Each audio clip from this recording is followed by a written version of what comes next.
नमस्कार दोस्तों, मैं सीएस सौरभ सक्सेना और स्वागत करता हूं आपका हमारे इस YouTube channel CS Saurabh Saxena में, जहां हम बात करते हैं रजिस्ट्रेशंस की, गवर्नमेंट रूल्स की, अलग अलग स्कीम्स की।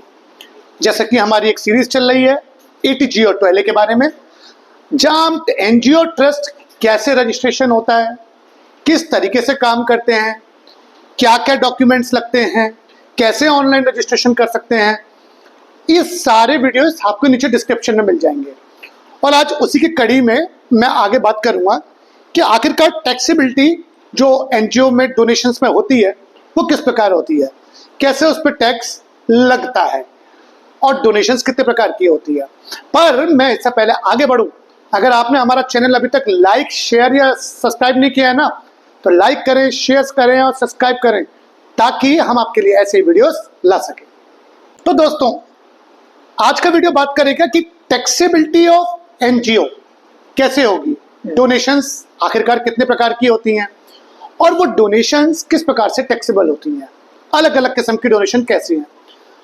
तो हम टैक्सेबिलिटी समझेंगे, उससे पहले हमें यह समझना पड़ेगा कि डोनेशंस कितने प्रकार की होती हैं। तो हमारी डोनेशन हुई 3 प्रकार की।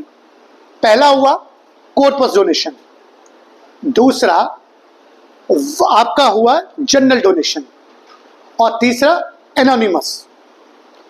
कॉर्पस डोनेशन पहले वाली की बात करते हैं, क्या होता है। कॉर्पस डोनेशन दोस्तों वो डोनेशन होती है जो किसी एक स्पेसिफिक ऑब्जेक्ट के लिए दी जाए।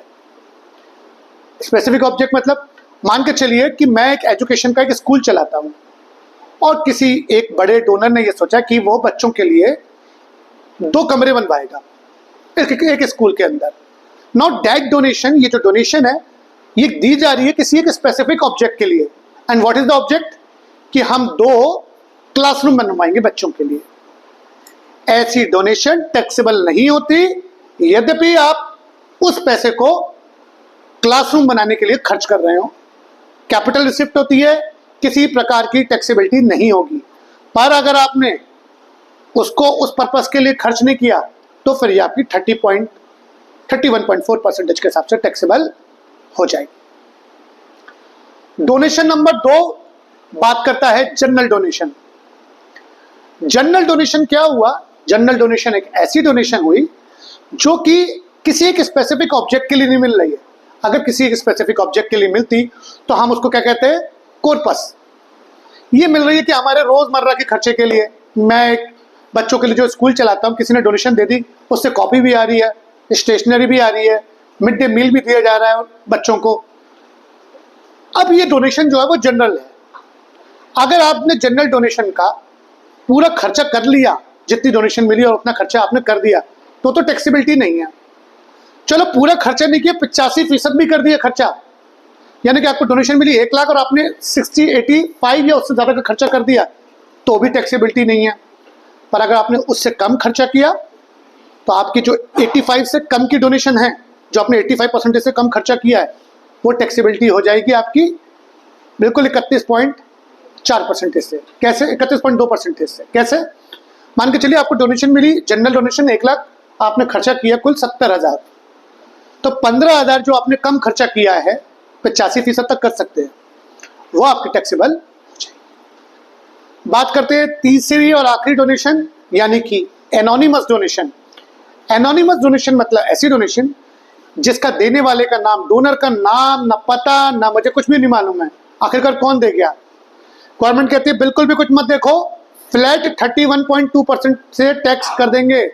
एनोनिमस डोनेशन गवर्नमेंट को चाहिए ही नहीं, आपको खर्चा करना है 100 में से 31.2 दो टैक्स, बाकी खर्चा कर सकते हो। एनोनिमस डोनेशन में सबसे ज्यादा दिक्कत है। तो एनोनिमस डोनेशन का ये है। सर मगर एक क्वेश्चन उठता है, मंदिरों में, मस्जिदों में, गुरुद्वारे में दान पेटी लगी होती है, वहां पे तो लोग देते हैं डोनेशन और एनोनिमस ही होते हैं। भाई बक्से के अंदर आप क्या डाल रहे हैं, 10,000 डाल रहे हैं, 15,000 डाल रहे हैं, जिसकी जैसी श्रद्धा।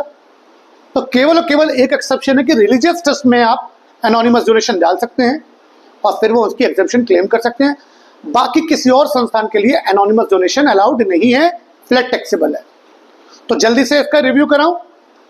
कॉर्पस डोनेशन किसी एक स्पेसिफिक ऑब्जेक्ट के लिए मिली है, अगर आप स्पेसिफिक ऑब्जेक्ट के लिए खर्च कर रहे हैं कोई दिक्कत नहीं है, नहीं करेंगे 31.2 के हिसाब से टैक्स देंगे। जनरल डोनेशन किसी भी जनरल काम खर्चे के लिए हो सकती है। अगर आप 85% तक भी खर्चा कर देंगे कोई टैक्सेबिलिटी नहीं है। 85 से जितना कम होगा उस पर आपकी टैक्सेबिलिटी लगेगी 31.2% से।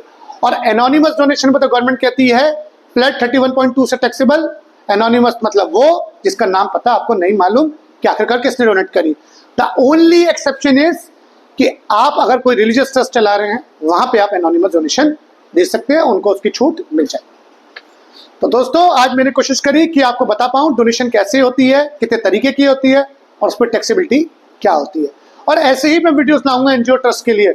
और अगर वो जानकारी आप चाहते हैं तो अभी लाइक करें, शेयर करें, सब्सक्राइब करें। Thank you.